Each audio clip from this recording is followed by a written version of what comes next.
Con la condena de cadena perpetua más 30 años para Joaquín El Chapo Guzmán, concluye el caso más espectacular en la historia criminal de Estados Unidos. El juicio contó con todos los elementos para convertirse en una película hollywoodense al desarrollarse al mismo tiempo que cadenas de televisión y plataformas como Netflix explotaban la figura del capo, contribuyendo al mito del que era considerado el más importante narcotraficante del mundo. Después de la cadena perpetua, parece que terminó la historia de esta película del Chapo Guzmán. Por eso aquí en Ruta 44 lanzamos precisamente esta interrogante. ¿Estamos efectivamente ante un capo el más importante en la historia o se trata de una película que fue efectivamente inventada con todas sus exageraciones? Saludo con mucho gusto a Fernando Espinosa de los Monteros. Él es presidente del capítulo México de la Asociación Internacional de Derecho Penal. Fernando, bienvenido. Muchas gracias por la invitación y como siempre, con mucho gusto respondemos a ella. Gracias, Fernando. Luis Carlos Sainz, periodista. Luis Carlos, bienvenido. Gracias, Carlos. Un gusto estar aquí en Ruta 44. Y Francisco Javier Jiménez Reynoso, académico del Centro Universitario de Ciencias Sociales y Humanidades. Francisco, de nuevo, bienvenido. Gracias por la invitación, estamos a la orden. A ver, como yo describí hace un momento, Fernando, terminó ya esta película del Chapo. Efectivamente estamos ante todo lo que dijeron de él. Era el hombre, el enemigo público número 1 de Estados Unidos, como lo planteaba. Bueno, yo creo que tiene dos aristas esto. En principio, el procedimiento no se ha terminado. Estamos por ver una apelación. Ya los abogados del Chapo interpusieron una apelación, lo que quiere decir que van a tratar de hacer valer la contaminación del jurado y probablemente puedan en la apelación retrotraer el juicio, volverlo a empezar. Lo que le negó el juez al principio, ¿no? Puede ser una situación que no está lejos de que se pueda dar. Y la otra, que el Chapo es el artista preferido de los Estados Unidos en las cosas del narcotráfico. Bueno, si tomamos en cuenta cuánto tiempo pasó en prisión en México, pues difícilmente el Chapo pudiera haber realizado tantos hechos que se le achacan, ¿no? Dicen ellos que desde la cárcel mandaba y una serie de cosas más que resulta poco creíble. El Chapo Guzmán, el otro día estaba leyendo,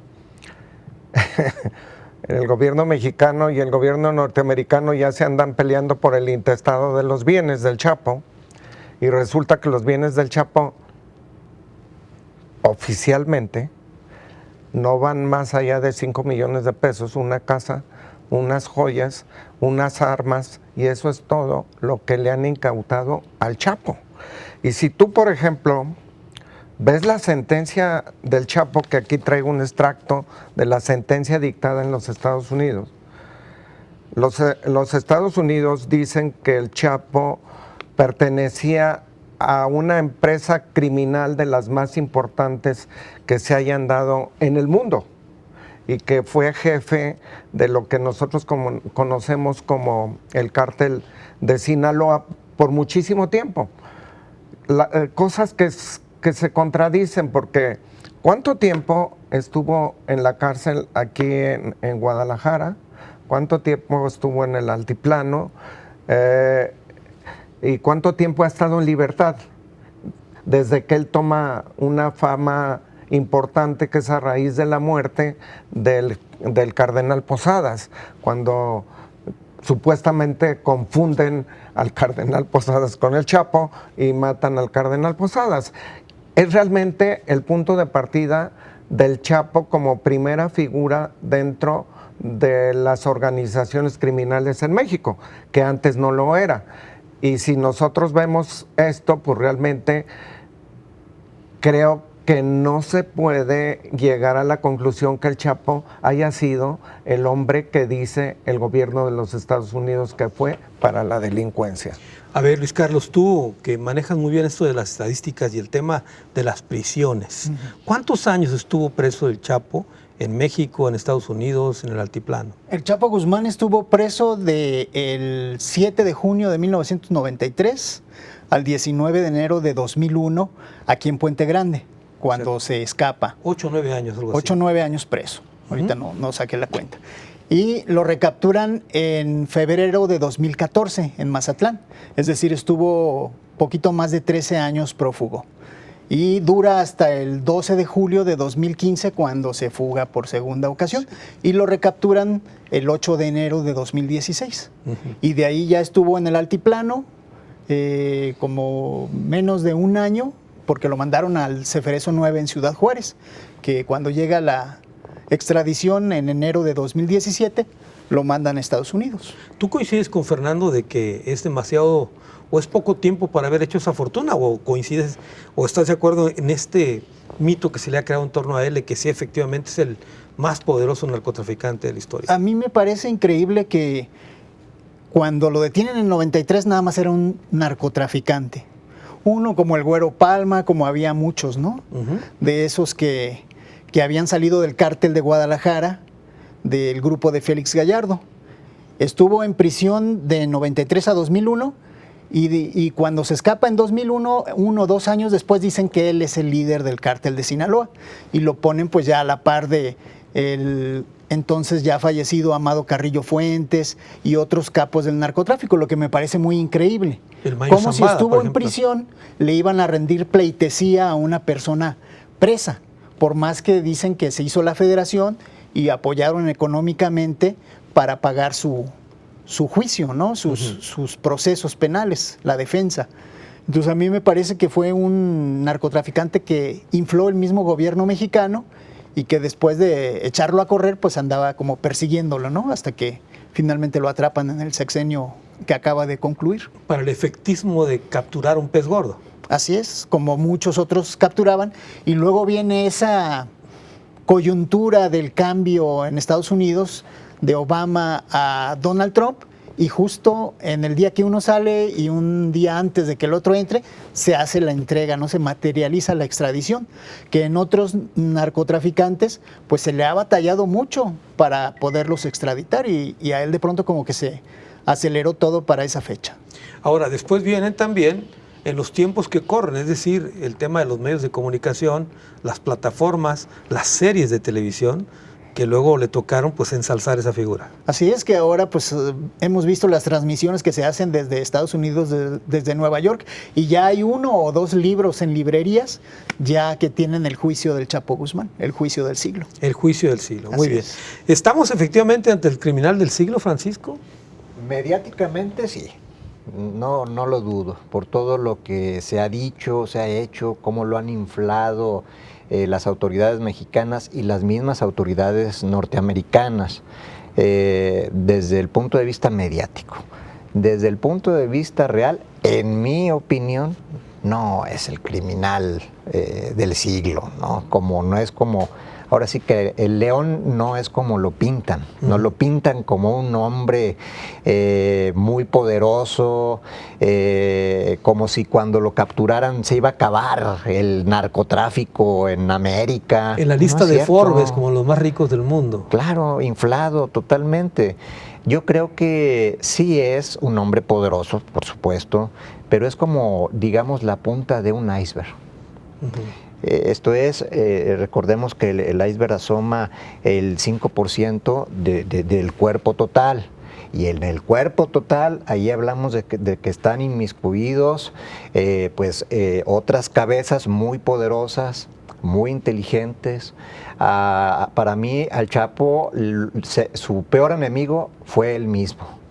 Su vanidad, su protagonismo, sus amores, sus amoríos, es lo que lo lleva a cometer un sinfín de errores que lo tienen donde está. Pero hay otros hombres más poderosos que él, ya citado por ti, Carlos. El Mayo Zambada es un hombre que comenzó desde niño en ese negocio del narcotráfico, que es un hombre que va a morir, yo pienso, sin pisar la cárcel, en un México de impunidad.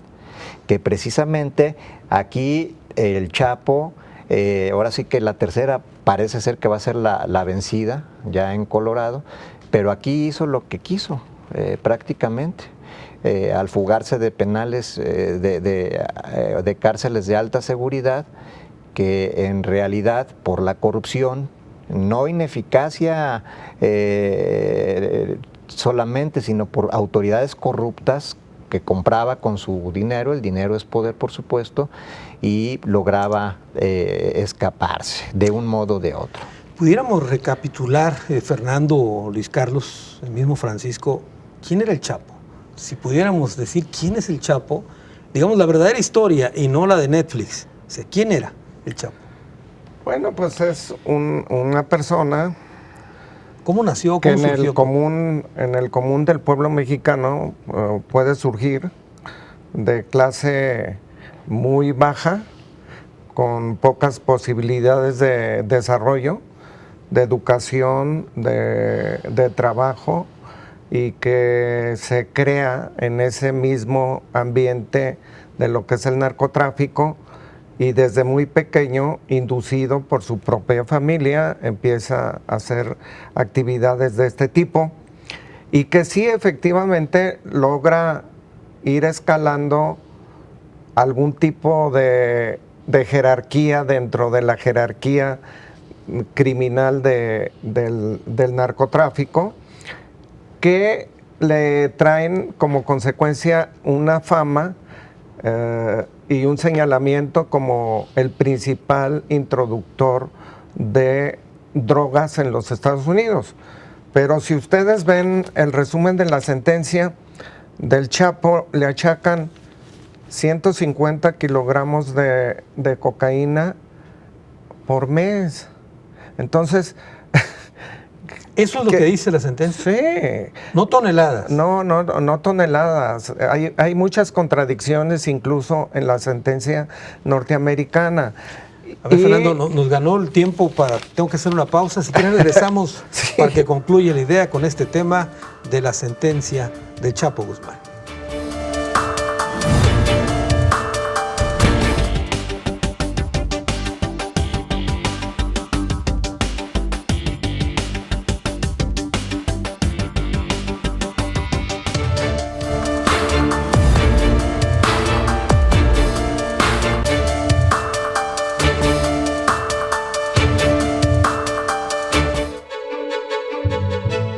Luego de 3 meses de juicio, el Chapo Guzmán fue encontrado culpable de 10 delitos de narcotráfico, entre los que figuran lavado de dinero y posesión de armas de fuego. En el proceso desfilaron 56 testigos, incluyendo 14 ex-socios y amigos, quienes revelaron que el capo mexicano habría introducido hasta 100 toneladas anuales de cocaína colombiana a territorio de Estados Unidos. El juez Cogan, que llevó el caso, rechazó la petición de la defensa de reponer el juicio por la parcialidad de los jurados. El Chapo Guzmán, mitos y realidades, es el tema que tocamos hoy aquí en Ruta 44. Escuchábamos este dato, Fernando, 100 toneladas de cocaína anuales, dice, la sentencia dice otra cosa. Y la sentencia habla de 150 kilos y una ganancia de $10 millones. Entonces, hay muchas cosas que no son ciertas. Efectivamente, el Chapo se convirtió en un símbolo de la lucha contra el narcotráfico por los Estados Unidos, no en el país. Digo, en el país, al mismo tiempo que el Chapo, operaban los grupos del norte, el de Tijuana, los grupos en Tamaulipas. O sea, había muchos grupos operando en la época de los 13 años de libertad del Chapo, que son aparentemente los 13 años productivos de su carrera delictiva. Donde amasó $12,000 millones. Así es, pero hay datos que no checan. El mismo gobierno mexicano no le ha incautado al Chapo empresas, dinero en efectivo, prestanombres que manejen dinero a nombre de él. No hay. Y todo lo que hay declarado por el gobierno mexicano hace unos días son bienes que ascienden a 4 o 5 millones de pesos. Entonces, ¿dónde está ese gran personaje de la delincuencia que dicen que es? Y que más bien sí era él con una gran tendencia hollywoodesca, ¿no? Ya trajo a estos personajes de la pantalla para Shin, para que hiciera una película de él, y a la mujer, Kate del Castillo, a la Kate del Castillo, y ese tipo de cosas. Este hombre era más mediático que en realidad el peso de su organización delictiva. Cuando nosotros vimos enfrentamientos en la Sierra de Durango, en la Sierra de Chihuahua, contra el grupo de Chapo, era muy frágil. Incluso en uno de los enfrentamientos antes de la última detención, hasta lo hieren. Lo que quiere decir que no era una persona que tuvieran círculos de seguridad enormes, ni mucho menos. Fácilmente llegaba el gobierno a él. Claro. Ahora, Luis Carlos, preguntaba yo sobre la historia del Chapo. Te quiero preguntar si tú conoces algo de sus orígenes allá en Sinaloa, Badiraguato. Bueno, para estar en los términos de moda, a ver si tú tienes otros datos. Bueno, yo ubico al Chapo ya a partir de las averiguaciones previas en el estado de Jalisco, ya a partir de la década de los 90. Incluso, digamos, trasladémonos a los 88, 89, y luego lo que lo hace saltar a la fama es el asesinato de aquella defensora de derechos humanos de Sinaloa, Norma Corona. A partir de ahí se pone en la mira junto con el Güero Palma, pero seguía manejándose a un individuo de bajo perfil. Bajo perfil, sí. Hasta que viene el ataque a la discoteca Christine, por ahí el 8 de noviembre de 1992, que presuntamente el Chapo Guzmán y el Güero Palma son los que buscan a los Arellano para matarlos ahí en el Hotel Cristal. En realidad ellos iban a atentar en contra de los Arellano. Así es, en contra de los Arellano. Y luego se descubre que los Arellano tenían comprado a muchas autoridades en Puerto Vallarta y pues estaban como reyes en ese lugar. A partir de ahí se destapan los nombres de ambos grupos y luego esto estalla con el 24 de mayo de 1993 con lo del Cardenal. A partir de ahí, bueno, antes y después hubo una serie de ajustes de cuentas aquí en zona metropolitana de Guadalajara y trasciende incluso hasta Iguala, Guerrero, cuando hacen recolección de personas desde Zapopan, Ciudad de México y Guerrero, y matan a 12, 13 personas, entre ellos a empleados de Félix Gallardo y a personas de los Arellano Félix. Trascendía que eran hasta vecinos en las colonias enfrente de Plaza del Sol. Residencial Victoria. Residencial Victoria, tenían casas unos y otros, las hermanas de los Arellano, el Chapo Guzmán. Ahí mataron al Cochiloco, ¿no? ¿También? Ahí mataron al Cochiloco en Obsidiana y Lapislázuli, y luego también tenían casas acá por Jardines Universidad, ambos grupos, o sea, para todos escogían las mismas zonas residenciales. Incluso atrás de la Expo Guadalajara, por Avenida Faro, vivía la mamá de los Arellano, y no muy lejos de ahí el Chapo Guzmán también tenía una residencia. Se sabe que él se inicia como pistolero y empieza a crecer dentro de la organización, pero cuando lo detienen en 1993, él todavía era una persona, digamos, de medio pelo dentro de la organización, uno de los jefes de células. Claro. A raíz de su fuga realmente del penal es cuando cobra notoriedad, ¿no? Así es. Sí, porque fugarse un penal de alta seguridad. Incluso tenían el mismo rango el Güero Palma y el Chapo Guzmán. De acuerdo. Ahora, el proceso, Francisco, el proceso que llevó a esta sentencia, como estábamos escuchando hace un momento, ¿tú qué puedes opinar respecto a esto? Había testigos protegidos que declaraban que había hecho esto y esto otro, pero nunca vimos pruebas, solo declaraciones de testigos. Sí, y incluso la cantidad que supuestamente se están disputando, que se quieren quedar con ella, 12.700 millones de dólares. Lo que no se ponen a pensar es que esos 12.700 millones de dólares no existen, no están ahí. Gran parte se gasta o la invierten ellos, si le podemos llamar así, sobornos por la corrupción, más de la mitad, está documentado, que de las ganancias brutas que van obteniendo, pues más de la mitad la tienen que repartir En el caso de México, pues vamos hablando claros, ¿no?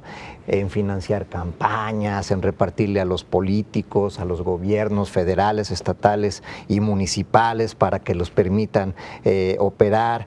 Entonces, esa cantidad no existe.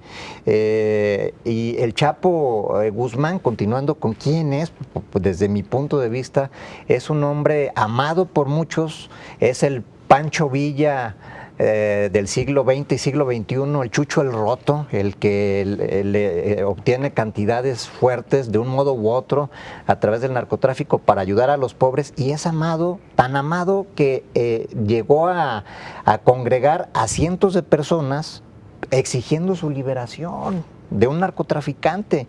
De ese nivel es el carisma y el cariño que mucha gente le tuvo. Y de ahí viene de la mano también la apología del delito, que precisamente acabamos de ver cómo hay una línea de ropa del Chapo y que se llenó, ha sido un éxito de visitantes por los curiosos, y que tiene que ver con el tema de la apología del delito. Amado por muchos, odiado por unos cuantos. Y muy amado por los funcionarios públicos que recibían verdaderos cañonazos de dólares y que los enriqueció, y que pues hoy le dan la espalda. Por ahí traen una foto circulando en los años mozos del presidente de México en este momento. Vamos a ver si no es un fotomontaje, ¿verdad? Parece que es muy real. Claro, Fernando, no es cándido, como dijo Francisco de las cifras, no es cándido suponer que si metió tanta droga a Estados Unidos para generar 12,000 millones de dólares, ¿no es un poco cándido suponer que todo es ganancia, que no había que pagar, como dice Francisco, soborno, etcétera, etcétera? No, yo creo que Estados Unidos se maneja muy similar a México. Ellos son tan corruptos como son corruptos la policía y la política mexicana, y eso hay que dejarlo perfectamente bien establecido. El Chapo, el día que lo sentencian, lee un documento y dice que desgraciadamente lo han condenado, lo van a condenar, y que son tan corruptos ellos como los mexicanos. Lo dijo abiertamente. Y al Chapo lo condenan con una evidencia de 14 testigos. Todos los testigos son testigos protegidos. Y dice la sentencia que hay una abrumadora evidencia que mostró en el juicio que el acusado era un líder despiadado, sanguinario del cártel de Sinaloa.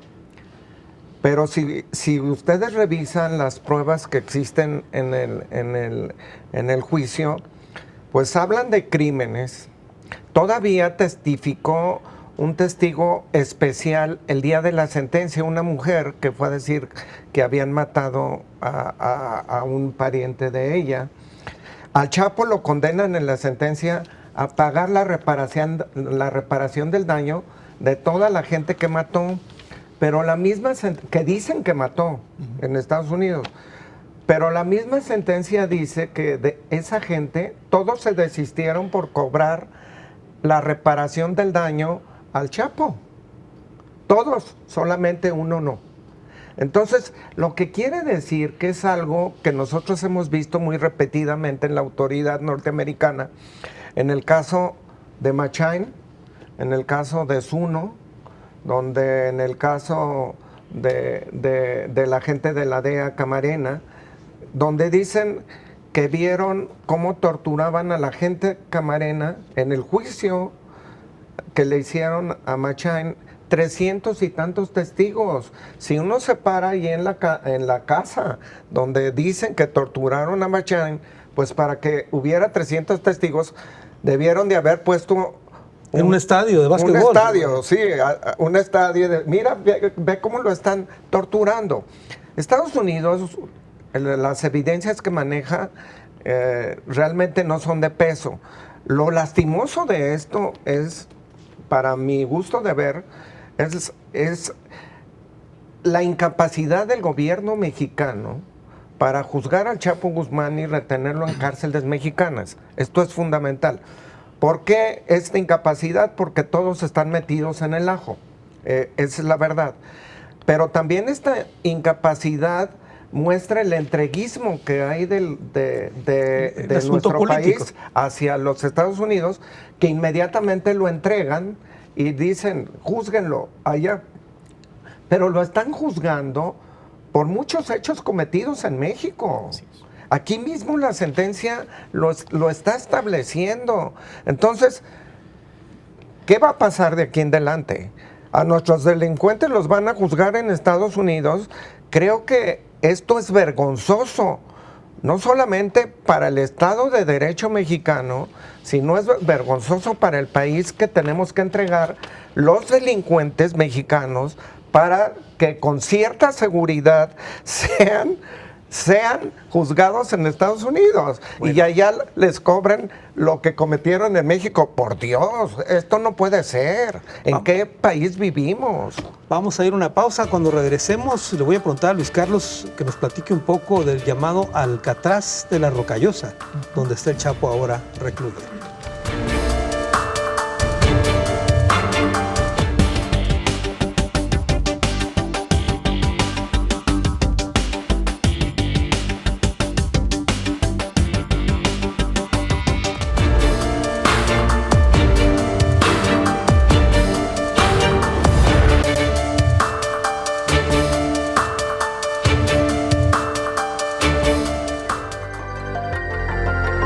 En la peliculesca vida atribuida a Joaquín el Chapo, figuran 2 fugas de penales de México y el intento de financiar su propia película, para lo cual habría contactado a la actriz Kate del Castillo y el actor Sean Penn. También la revista Forbes contribuyó a la fama al colocarlo como uno de los hombres más ricos del mundo, al ubicarlo en el sitio 701. Y hasta la propia familia puso una parte de los reflectores en el personaje cuando la hija convirtió al apodo de su padre en marca registrada. Y ahora explota una línea de ropa y accesorios con el nombre Chapo 701.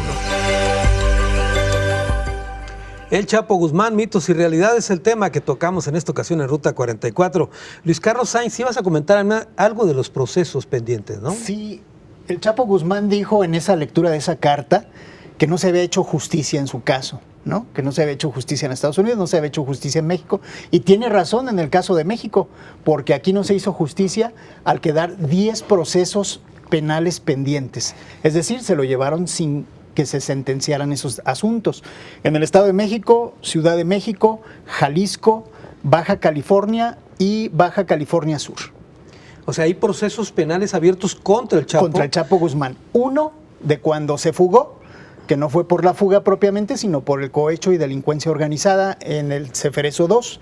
Esa fue la primera orden de aprehensión que le salió. Y a partir de ahí, de que estuvo esos 13 años libre, le surgieron otra serie de órdenes de aprehensión y dieron un total de 10 procesos. En todos se les dictó auto de formal prisión, pero ya se lo llevaron. Ahora, quiero suponer que en todos esos procesos hay agraviados. La mayoría son en agravio de la sociedad por tratarse de delincuencia organizada, de acuerdo, contra la pero salud, de cualquier manera portación de tampoco hubo arma de justicia fuego. en ese caso. No hubo justicia de ninguna forma. Ahora, ¿dónde está el Chapo ahora? Está en un penal que dicen que es el de máxima seguridad de Estados Unidos. Dicen que es de super máxima seguridad, ¿no? Que creo que en Estados Unidos hay 2, 3. Ese está en Denver, Colorado, se llama ADX Florence, y se supone que está dotado de las más importantes tecnologías para impedir que una persona salga. Aquí tenemos máxima seguridad, pero ya vimos que se nos fue por el subsuelo. Allá se supone que el subsuelo es rocoso, está ahí en las Rocallosas, y pues sería casi imposible hacer un túnel, ¿no?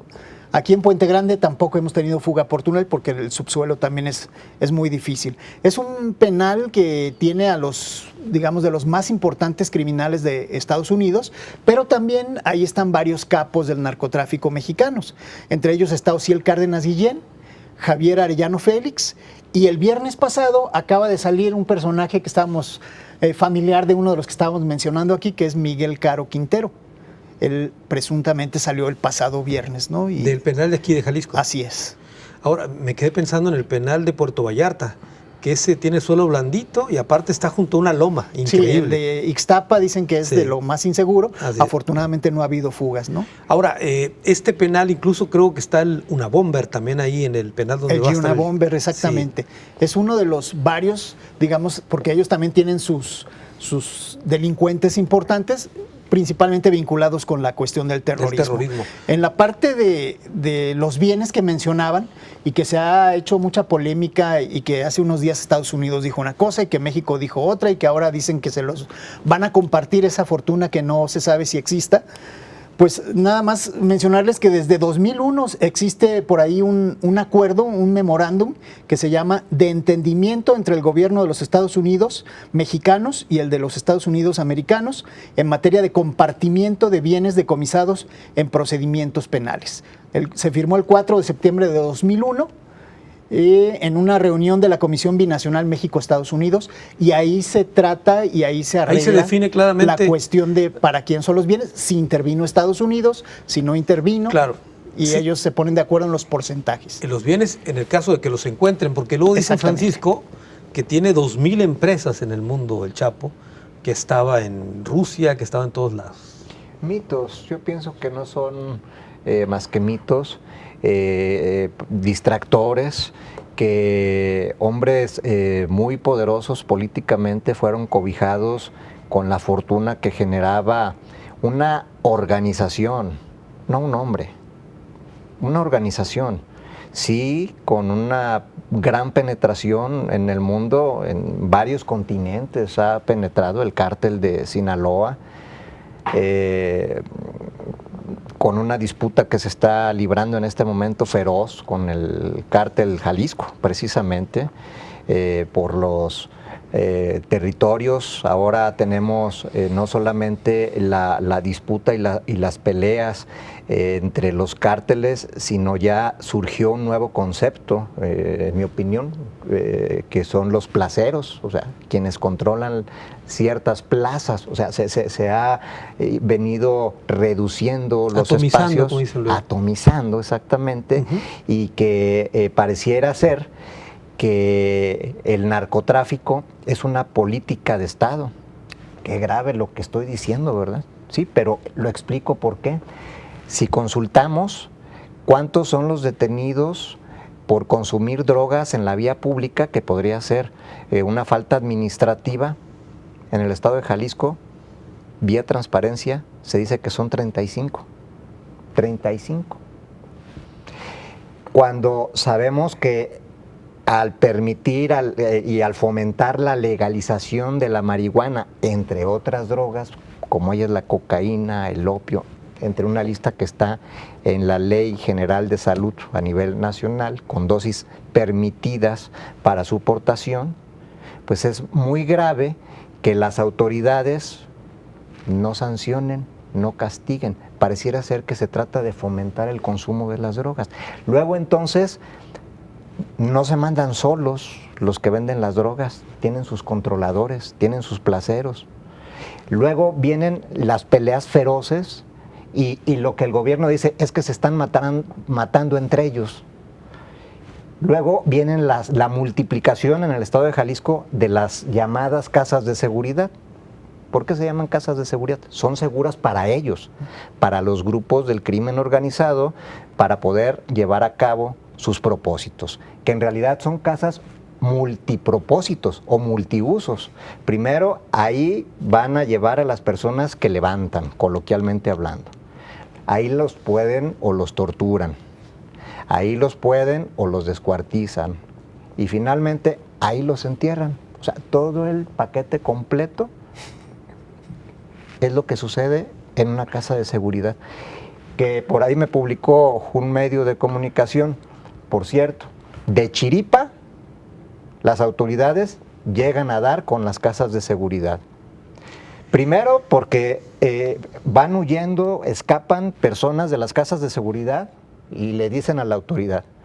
Y en segundo lugar, porque en ocasiones los olores son tan fétidos, tan fuertes, que la gente comienza a llamar, pues, ¿a qué huele aquí? Claro. Y la autoridad entonces dice, aplicamos inteligencia y contrainteligencia para dar con una casa de seguridad. ¿Son tan cínicos?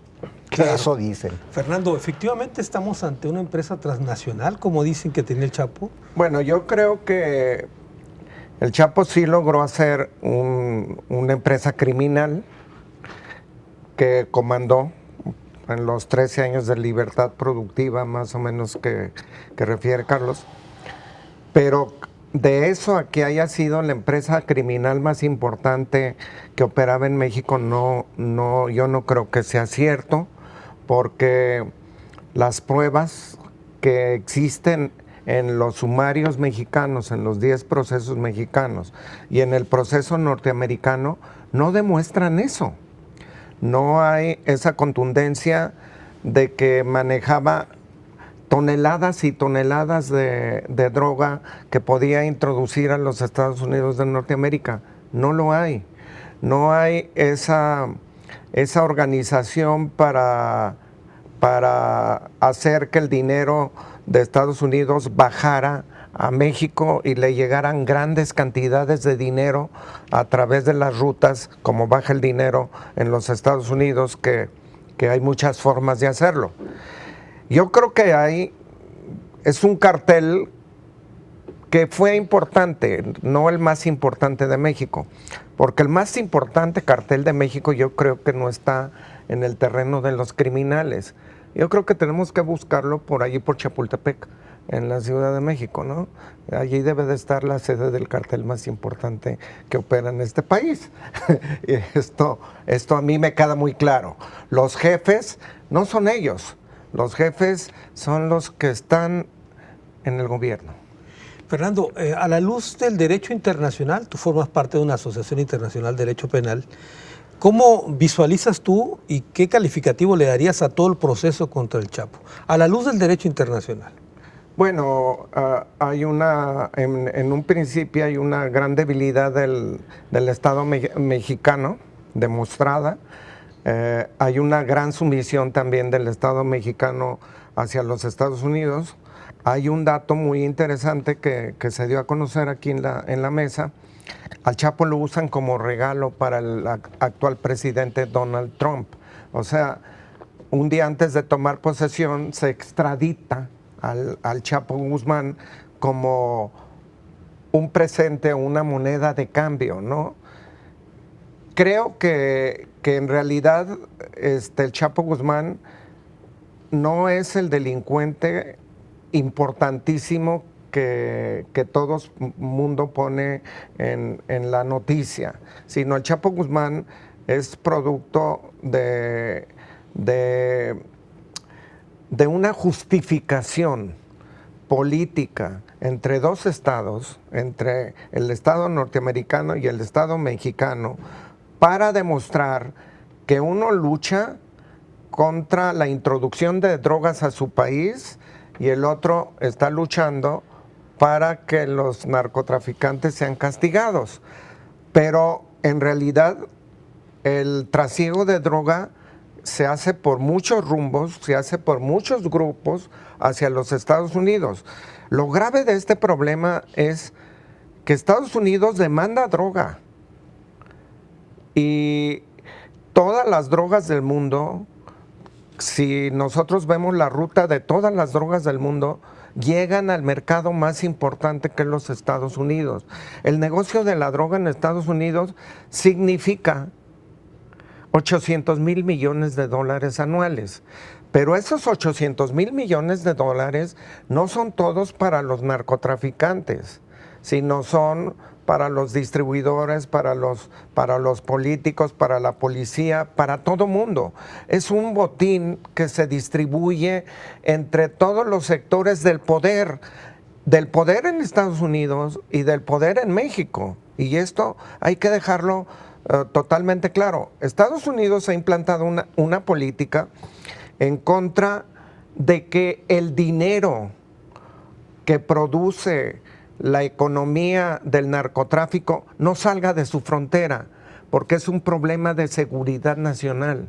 Si Estados Unidos determinara el día de hoy que liberara las drogas, quiebra la economía norteamericana, porque le estás quitando 800 mil millones de dólares de sopetón al hacer lícitas las mercancías que son la droga. Y México también, que es un beneficiario, aproximadamente dicen que a México llega de ese paquete de drogas, de dinero, 50,000 millones de dólares anuales, que es más que el turismo, que es más que el petróleo, y que las remesas. que es más que las remesas, que es realmente el ingreso más importante con el que vive económicamente este país. Muy bien, tengo que hacer una pausa, es la última, regreso a las conclusiones del programa.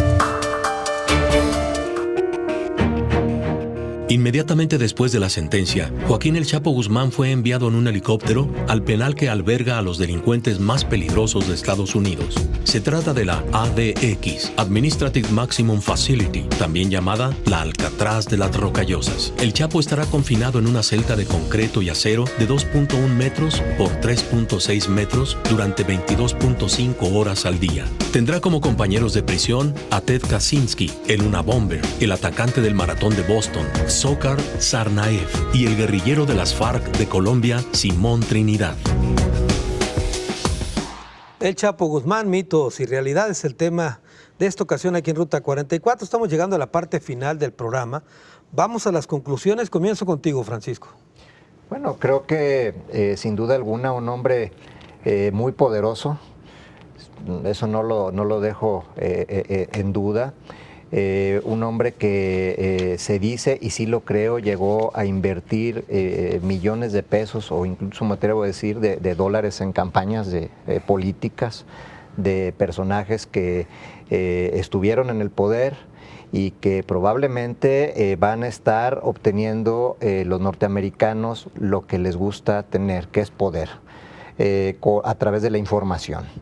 Ellos son muy dados a comenzar a aplicar técnicas a los criminales con la finalidad de obtener información que pueden utilizar para extorsionar, digámoslo así, a autoridades mexicanas para que hagan o dejen de hacer tal o cual cosa. Es un personaje amado por muchos, que viene de un origen humilde, con un México de una marcada desigualdad económica, con la falta de oportunidades como la viven millones de mexicanos, hay que decirlo, y lo llegó a expresar. El Chapo: yo no tenía muchas opciones a qué dedicarme, aquí había esto para mí y para muchos de sus paisanos, pocas oportunidades de formarse para ser un hombre de bien.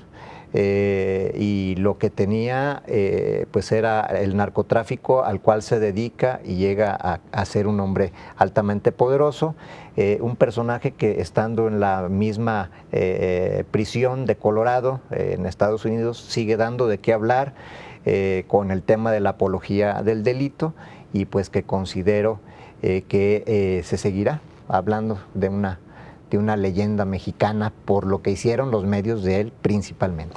Entonces te pregunto, ¿el Chapo Guzmán, mito o realidad? Más mito que realidad, para mí, en concreto. De acuerdo.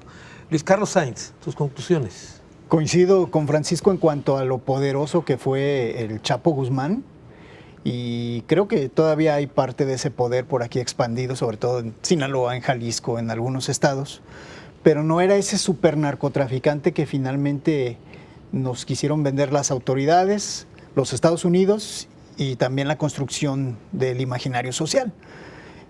Finalmente era poderoso porque, ya les mencionaba, se fue aquí dejando 10 procesos penales pendientes de la nueva época. Pero si nos fuéramos como con el semanario judicial a una época anterior, el Chapo Guzmán llegó a tener entre 1993 y el día de su fuga 20 procesos penales, de los cuales fue absuelto en 17, solamente condenado en 3, lo que en la suma le daba una pena total de 20 años, 9 meses. Él, de no haberse fugado ninguna de las veces, habría salido de prisión en junio de 2014, más o menos, ¿no? Pero ese poder, incluso algunas de esas absoluciones primero fueron condenas de 10, de 20, de 40 años de prisión. y las fue revirtiendo hasta en el amparo directo. O sea, era una persona muy poderosa, muy hábil. Los estudios criminológicos y el perfil de esta persona no hablaba de una persona súper inteligente, como lo catalogó por ahí su procurador, aquel fallecido Vasconcelos, pero de alguna manera una persona muy hábil, sobre todo para negociar, ¿no? Pero también, así como se aprovechó de esas lealtades y de esas amistades para subir después de su primera fuga, así también después se habla de que traicionó a las distintas facciones de su propia gente, y eso también fue parte de lo que lo venció, ¿no? Aparte de la vanidad. Ahora, ¿cómo se construye este mito, Luis Carlos? ¿Contribuyeron los medios de comunicación? ¿Contribuyeron plataformas como Netflix al convertirlo en una serie? Y que a la postre le está sirviendo de plataforma, valga la redundancia, de lanzamiento a su propia familia para su marca comercial. Bueno, aquí el principal contador de fábulas en el país es la que antes se llamaba Procuraduría General de la República y ahora es Fiscalía General de la República. Todo lo que los medios digan en cuanto al narcotráfico, la mayor parte proviene de ellos. Y no me refiero a los boletines, porque también poniéndote a investigar en juzgados, en distintos lugares, los expedientes son construidos con verdades por parte de la Fiscalía, como ellos quieren que sea la historia, y esa historia es la que van propagando, al grado de que más adelante con el tiempo, por ejemplo, tuvimos una época en que el cártel de Sinaloa estuvo de muy bajo perfil y el cártel de Juárez era el que apadrinaba a todos los de Sinaloa, al grado de que más adelante algunos de esos narcotraficantes, a la hora que la PGR los consignaba, decía, era de Juárez, era de Sinaloa, y quedaban encontrados sus versiones para que después obtuvieran su libertad. Entonces, para mí el Chapo Guzmán es más mito que realidad. Muy bien. Fernando Espinosa de los Monteros, tus conclusiones.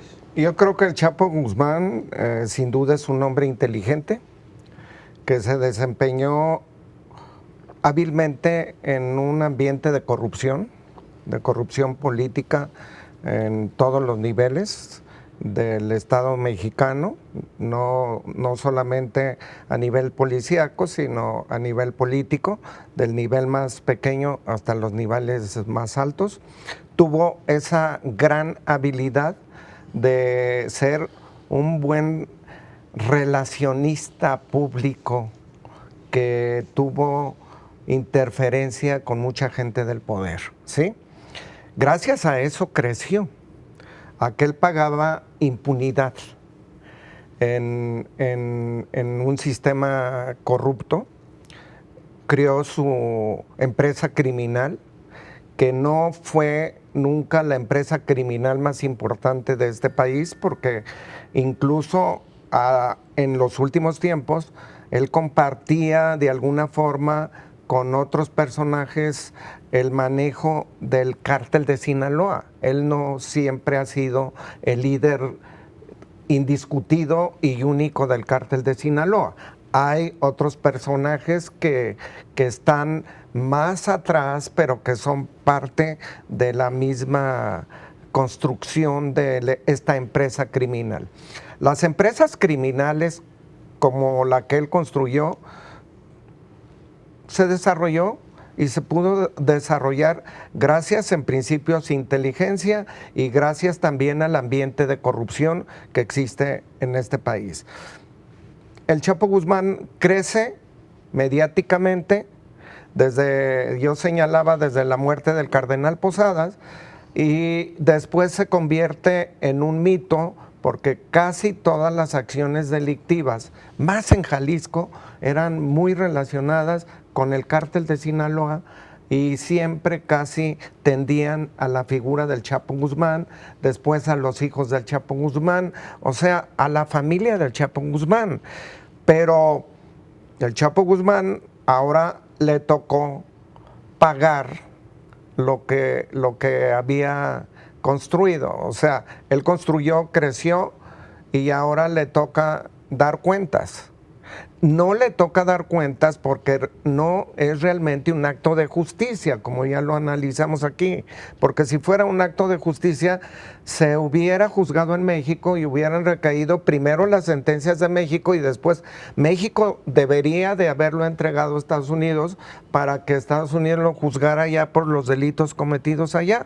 Y no se hizo un acto apegado a derecho ni tampoco de justicia. Los gobiernos también utilizaron un acto mediático para lavarse las manos y poner distancia respecto de la organización criminal creada por el Chapo Guzmán. El Chapo Guzmán, sí, un hombre habilidoso, un hombre que fue es una figura dentro de la delincuencia mexicana, pero no es el jefe de jefes que quieren pretenderlo hacer pasar el gobierno de los Estados Unidos conjuntamente con el gobierno mexicano. Hay muchos más jefes de jefes que no salen a la luz. Fernando, muchas gracias. A la orden. Luis Carlos, muchas gracias. Gracias. Francisco. Gracias a ti, Carlos. Muchas gracias. Amigos. Las autoridades, tanto en México e incluso Estados Unidos, cuestionan mucho que se haga lo que ellos llaman apología del delito. Pero como decía Luis Carlos Sainz, a veces la primera apología viene de las mismas autoridades que son las que inflan a estos personajes, lo cual es algo realmente grave porque nos puede ocurrir como el cuento de Pedro y el Lobo, que cuando realmente se lance la voz de alerta y venga el lobo de verdad, nadie haga caso. Hasta la próxima.